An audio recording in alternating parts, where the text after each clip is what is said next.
নতুন করে কেউ সুন্নতের নিয়ত করব না, ইনশাল্লাহ পরবর্তীতে সুন্নতের সময় দেওয়া হবে।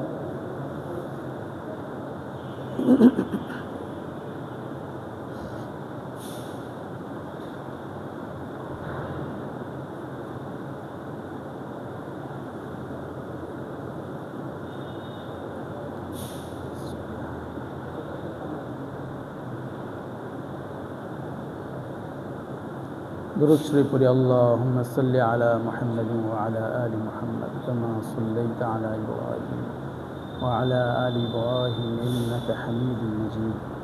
अल्लाहुम्मा सल्लि अला मुहम्मद व अला आलि मुहम्मद कमा सल्लैता अला इब्राहीम व अला आलि इब्राहीम इन्नका हमीदुम मजीद। اللهم بارك على محمد وعلى آل محمد كما باركت على إبراهيم وعلى آل إبراهيم إنك حميد مجيد।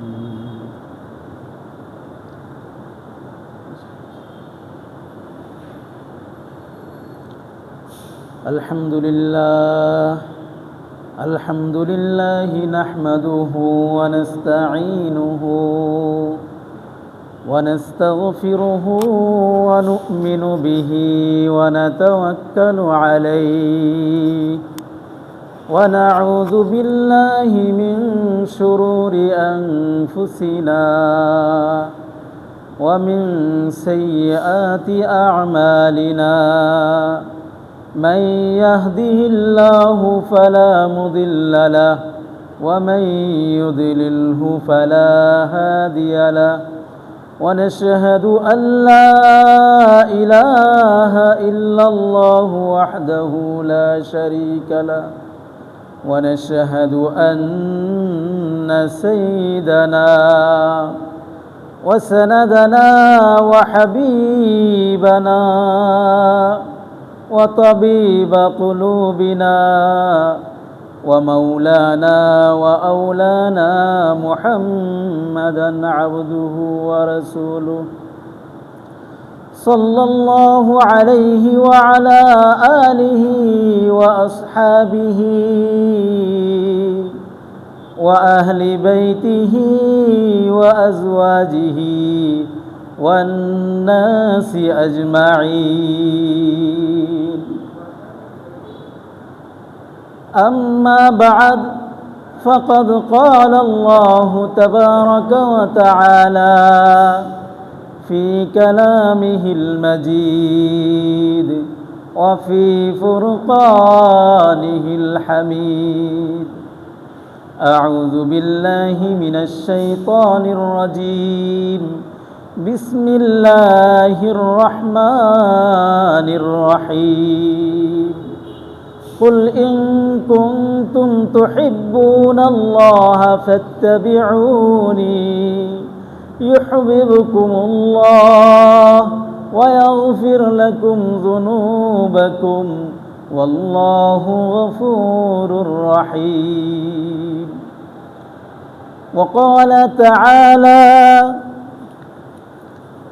يا أيها الناس اتقوا ربكم واخشوا يوما لا يجزي والد عن ولده ولا مولود له عن والده شيئا إن وعد الله حق فلا تغرنكم الحياة الدنيا ولا يغرنكم بالله الغرور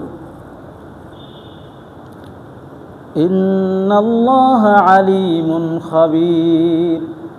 وقال النبي صلى الله عليه وسلم لا يؤمن أحدكم حتى أكون أحب إليه من والده وولده والناس أجمعين.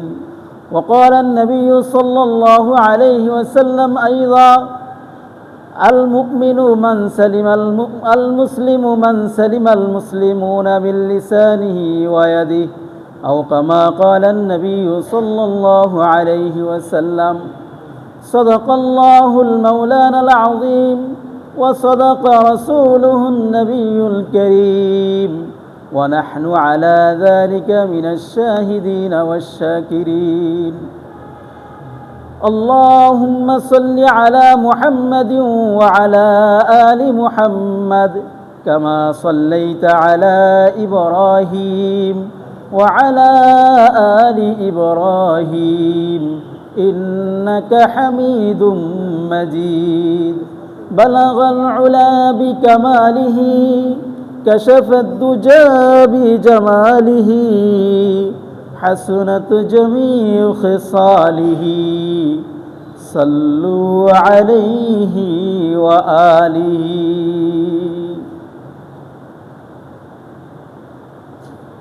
মুআজ্জাজ মুসল্লিয়ান কিরাম, আল্লাহ রব্বুল আলমিনের দরবারে লক্ষ কোটি শুকরিয়া আদায় করছি যে মহান আল্লাহ রব্বুল আলমিন আমাদের সকলকে দয়া করে মায়া করে মেহেরবানি করে আল্লাহ তাআলার ঘর মসজিদে জুমার সালাত আদায় করার লক্ষ্যে আগে আগে মসজিদে আসার তৌফিক দান করেছেন।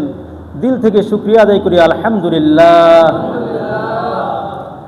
আল্লাহ রব্বুল আলমিন ইরশাদ করেন, লা ইন শাকারতুম লা আযীদান্নাকুম ওয়া লা ইন কাফারতুম ইন্না আযাবি লাশাদীদ।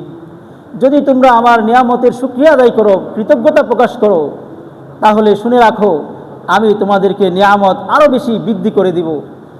আর যদি আমার নিয়ামতের অকৃতজ্ঞ হও, আমার নিয়ামতের নাশুকরি করো, তাহলে জেনে রাখো আমার শাস্তি, আমার পাকড়াও অত্যন্ত কঠিন। ইন্না আযাবি লাশাদীদ, আমার শাস্তি অত্যন্ত ভয়াবহ। আল্লাহ তাআলা এই কথা বলেন নাই তাহলে আমি নিয়ামত ছিনিয়ে নিব। নিয়ামত ছিনিয়ে নেওয়ার প্রতি আল্লাহ তাআলা যথেষ্ট করবেন না।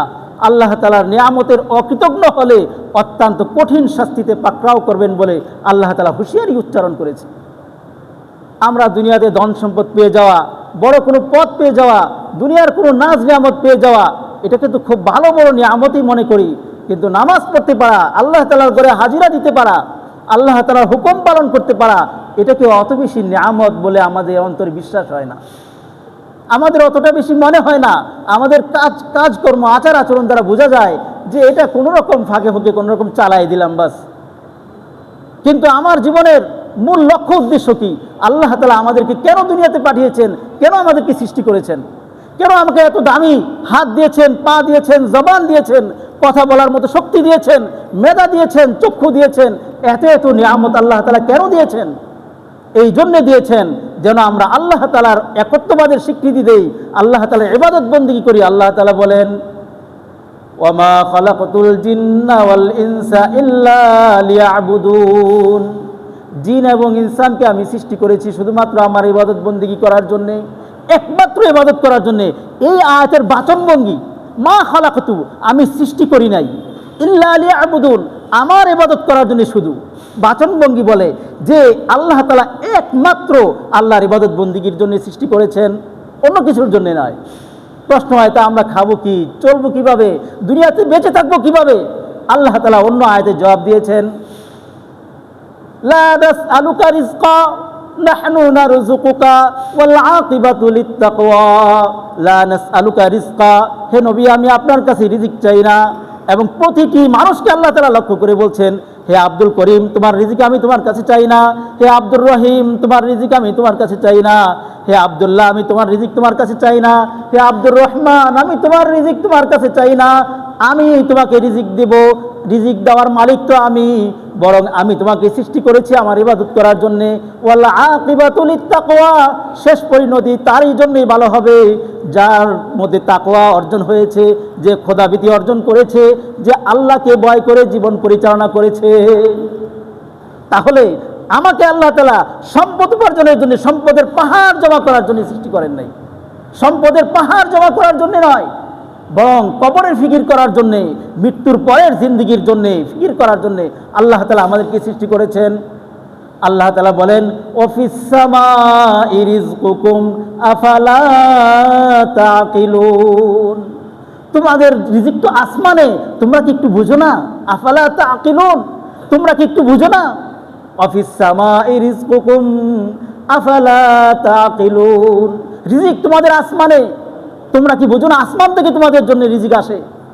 যদি আমাদের পরিশ্রমই হতো, আমাদের মেহনতেই হতো, তাহলে আমাদের সাথে কত মানুষ এমন ছিল যারা মেধায় বুদ্ধি আমাদের চেয়ে আগিয়ে ছিল। যিনি, আমি যেমন সরকারি চাকরি করি, সে সরকারি চাকরি পায় নাই, রেজাল্ট তার ভালো ছিল আমার চেয়ে, কিন্তু সে সরকারি চাকরি পাইল না, তার রিজিকের প্রশস্ততা আসে নাই। আমার পাশে একজন জমিতে চাষ করেছে, আমার জন্য আমার জমিতে তো ফসল হয়েছে, তার জমিতে ওই রকম ফসল হয় নাই, অথবা তার জমিতে ফসল হয়েছে, আমার জমিতে ওই রকম হয় নাই। কেন হয় নাই? রিজিক কার পক্ষ থেকে আসে? আল্লাহর পক্ষ থেকে আসে। আল্লাহ তাআলা যাকে যতটুকু রিজিক দিবেন সে ততটুকুই প্রাপ্ত হবে, এর এক কিঞ্চিত বেশিও হবে না, কমও হবে না। সম্মানিত হাজিরিন, আমি আল্লাহ তাআলার কালাম থেকে আপনাদের সামনে দুটি আয়াত তেলাওয়াত করেছি এবং আল্লাহর রাসূলের অসংখ্য হাদিস থেকে ছোট্ট ছোট্ট দুটি হাদিস তেলাওয়াত করেছি। আমি সেই প্রসঙ্গে ফিরে যেতে চাই। সম্মানিত হাজিরিন, আজকের এই দিন রবিউল আউয়াল মাসের 18তম দিন। আরও একটি জুমা পাওয়া যাবে রবিউল আউয়াল মাসে। এই মাস রবিউল আউয়াল মাস, আল্লাহ রাসূলের জন্ম এবং প্রস্থান, দুনিয়াতে আগমন এবং প্রস্থান, দুনিয়াতে আসা এবং আবার আল্লাহ তাআলার কাছে চলে যাওয়া এই রবিউল আউয়াল মাসেই হয়েছে, তাতে কোনো মতবিরোধ নেই। বরং মতবিরোধ দিন তারিখটি কিছুটা এদিক সেদিকে থাকলেও কিন্তু এই মাসেই আমার নবী, আপনার নবী, প্রাণের নবী এই দুনিয়াতে এসেছিলেন, আবার এই মাসেই এই দুনিয়া থেকে আল্লাহ তাআলার দরবারে চলে গিয়েছিলেন। এই মাসের মহত্ব, এই মাসের আজমত, কদর আল্লাহ তাআলার কাছে বিশেষভাবে গ্রহণীয়, আল্লাহ তাআলার কাছে বিশেষ মর্যাদা রাখে। সম্মানিত হাজিরিন, সম্মানিত মুসল্লিয়ানি কেরাম, আমরা আমাদের নবীকে সারা বছরই স্মরণ করব। একটি মাসের মধ্যে তাকে সীমাবদ্ধ করা কোনোভাবেই সমীচীন নয়। তিনি আমাদের প্রাণের নবী, দয়ার নবী। আল্লাহর নবী সাল্লাল্লাহু আলাইহি ওয়াসাল্লাম ইরশাদ করেছেন, লা ইউমিনু আহাদুকুম হাত্তা আকুনা আহাব্বা ইলাইহি মিন ওয়ালিদিহি ওয়া ওয়ালাদিহি ওয়ান নাসি আজমাইন। সে ততক্ষণ পর্যন্ত কামেল মুমিন হতে পারবে না যতক্ষণ পর্যন্ত না আমি নবী মুহাম্মদুর রাসূলুল্লাহ সাল্লাল্লাহু আলাইহি ওয়াসাল্লামের ভালোবাসা তার নিজের জীবনের চেয়ে, তার পিতামাতার চেয়ে, এমনকি তার সন্তানের চেয়ে বেশি না হবে। নবীকে সবচেয়ে বেশি ভালোবাসতে হবে। আসমানের নিচে আমার অন্তরে যত কিছুর ভালোবাসা আছে, সবচেয়ে বেশি ভালোবাসতে হবে কাকে? আমার নবী, পেয়ারা নবী, নবী মুহাম্মদুর রাসূলুল্লাহ সাল্লাল্লাহু আলাইহি ওয়াসাল্লামকে। তো নবীর ভালোবাসা একটি মাসের মধ্যেই সীমাবদ্ধ নয়, তবে এই মাস আমাদেরকে প্রতিটি বছর স্মরণ করিয়ে দেয় নবীর আগমন, নবীর প্রস্থানের কথাটা আমাদেরকে স্মরণ করিয়ে দেয়। নতুন করে আমাদেরকে ভাবনার মধ্যে, আমাদের ভাবনার মধ্যে একটা আন্দোলন সৃষ্টি করে, একটা ঢেউ খেলে যায়। অতএব আমাদেরকে নতুন করে ভাবতে হয়, এই মাসেই নবীজি এসেছিলেন, এই মাসেই নবীজি দুনিয়া থেকে চলে গেছেন। নবী আমার জন্য কি করেছেন? নবীকে আমার ভালোবাসতে হবে। আমার আল্লাহ রাসূল বলেছেন, হযরত ওমর রাদিয়াল্লাহু তাআলা আনহু যখন বলেছিলেন, হে ওমর, আমি নবীর ভালোবাসা যদি তোমার অন্তরে সবচেয়ে বেশি না হয়, তুমি কামেল মুমিন হতে পারবে না। ওমর রাদিয়াল্লাহু তাআলা বলেন, ইয়া রাসূলুল্লাহ, আমি সবচেয়ে বেশি ভালোবাসি, কিন্তু আমার জীবনের চেয়ে তো এখনো আপনাকে বেশি ভালোবাসি নাই। আল্লাহ রাসূল ডান হাতটি ওমর রাদিয়াল্লাহু তাআলার বুকে সজোরে আঘাত করেছেন। তিনি ইরশাদ করেন, রাসূলের হাতের শীতলতা আমার হৃদয়ের ভিতর পর্যন্ত অনুভব করেছি। তখন পরক্ষণেই তিনি বলে উঠলেন, ইয়া রাসূলুল্লাহ, এখন এই মুহূর্তে আমি আপনাকেই সবচেয়ে ভালোবাসি। আকাশের নিচে, জমিনের উপরে সবচেয়ে বেশি ভালোবাসা আমার আপনারই। ওনার ভিতরে কপটতা ছিল না, ওনার ভিতরে বানাওয়াটি ছিল না, তাকাল্লুফ ছিল না, ভালোবাসা ছিল না, দাবি করেন নাই ভালোবাসি। এক ব্যক্তি আমাকে এসে বলছিলেন, দীর্ঘদিন আগের কথা, এক ছাত্রের গার্জিয়ান এসে বলছিলেন ভালোবাসার কথা, নবীর ভালোবাসার কথা, নবীর ভালোবাসা ছাড়া কিছুই সম্ভব নয়। কিন্তু তার গেট আপ দেখে মনে হচ্ছিল তার কথাটা মনে হয় যথার্থ না, তার হৃদয় থেকে বলছে না। আমার নবীর ভালোবাসা যদি থাকে অন্তরে, তাহলে আমার চাল চলন, কথাবার্তা, আমার 24 ঘন্টার জিন্দেগিতে সকল কাজে তা ফুটে উঠবে, সকল কাজে তা প্রকাশ পাবে যে আমি নবীর ভালোবাসা আমার অন্তরে আছে। আমি ওই লোককে বললাম, নবীর ভালোবাসাই আমাদের জীবনের সবচেয়ে কল্যাণকর জিনিস, কিন্তু এই ভালোবাসার নামে যেন প্রতারণা না হয়ে যায়। আমি নবীর ভালোবাসার নামে যেন রাসূলের সাথে প্রতারণা না করি। আল্লাহ রাসূল সাল্লাল্লাহু আলাইহি ওয়াসাল্লাম ইরশাদ করেছেন, মান আহাব্বা সুন্নতি ফাকাদ আহাব্বানি। যে আমার সুন্নতকে ভালোবাসলো সে আমাকে ভালোবাসলো। ওয়ামান আহাব্বানি কানা মাই ফিল জান্নাহ, আর যে যে আমাকে ভালোবাসলো, আমার সুন্নতকে ভালোবাসলো, সে আমি নবী মুহাম্মদুর রাসূলুল্লাহ সাল্লাল্লাহু আলাইহি সাল্লামের সাথে জান্নাতে একত্রিত থাকবে, একসাথে থাকবে ইনশাআল্লাহ। যে নবী আমার আপনার জন্য কত মেহনত করেছেন, তিনি নবুয়ত প্রাপ্তির পরে এমন হয়েছে 3 দিন লাগাতার ওনার চুলায় আগুন জ্বলেছে, এমনটি যায় নাই, এমনটি যায় নাই। 3 দিন লাগাতার পেট ভরে খেয়েছেন। বরং এমনও ছিল মাসকে মাস তিনি খেজুর এবং পানির উপর নির্ভরশীল ছিলেন, আর উম্মতের জন্য মেহনত করেছেন, উম্মতের দুয়ারে দুয়ারে গিয়েছেন, উম্মতেরকে বারবার বলেছেন, বুঝিয়েছেন, দিনের কথা বারবার দাওয়াত দিয়েছেন। মক্কার মানুষ যখন আমার নবীর ভালোবাসা, আমার নবীর দাওয়াতকে কবুল করলো না, নবীজি তায়েফের মানুষ শিক্ষিত মানুষ, তায়েফের মানুষ শিক্ষিত মানুষ, তাদের কাছে ছুটে গেলেন, তাদেরকে কালেমার দাওয়াত দিলেন, কিন্তু তায়েফবাসীও আমার নবীর দাওয়াতকে কবুল করলো না, বরং তারা দুষ্ট ছেলেদেরকে লেলিয়ে দিল এবং বিভিন্ন কথায় জর্জরিত করলো আমার নবীকে, বিভিন্ন কথায় কটূক্তি করলো, রাসূলের অন্তরে কষ্ট দিল। দুষ্ট ছেলেরা রাসূলকে পাথর নিক্ষেপ করতে করতে রাসূলের পবিত্র দেহ মোবারক থেকে রক্তে রঞ্জিত করলো। এত কষ্ট দিল আমার নবীকে। তিনি যখন ক্লান্ত হয়ে একটি পাথরের উপর বসে গেছেন, হযরত জিবরাইল আলাইহিস সালাম আগমন করেছেন, বলতেছেন, ইয়া রাসূলুল্লাহ, ইয়া হাবিবাল্লাহ, আপনি যদি আদেশ করেন তাহলে আমি এইভাবে 2 পাশের পাহাড়ের জিম্মাদার ফেরেশতাকে সাথে নিয়ে এসেছি, আপনি যদি বলেন তাহলে আমি 2 পাশের পাহাড়কে এমনভাবে চাপা দিব, তায়েফবাসী শেষ হয়ে যাবে, একজন মানুষও দুনিয়াতে বেঁচে থাকতে পারবে না। আমার নবী সেদিন কি বলেছিলেন? আমার নবী সেদিন কি বলেছিলেন? তিনি বলেছিলেন, হে ভাই জিব্রাইল, আমি তো রহমত স্বরূপ দুনিয়াতে প্রেরিত হয়েছি। আজকে তারা আমার দাওয়াতকে কবুল করে নাই, কিন্তু তাদের পরবর্তী প্রজন্ম আমার দাওয়াতকে কবুল করবে। আজকে তারা আমার দিনের কথাকে গ্রহণ করে নাই, একদিন তারা গ্রহণ করবে। আমি তো তাদেরকে ধ্বংস করার জন্য আসি নাই।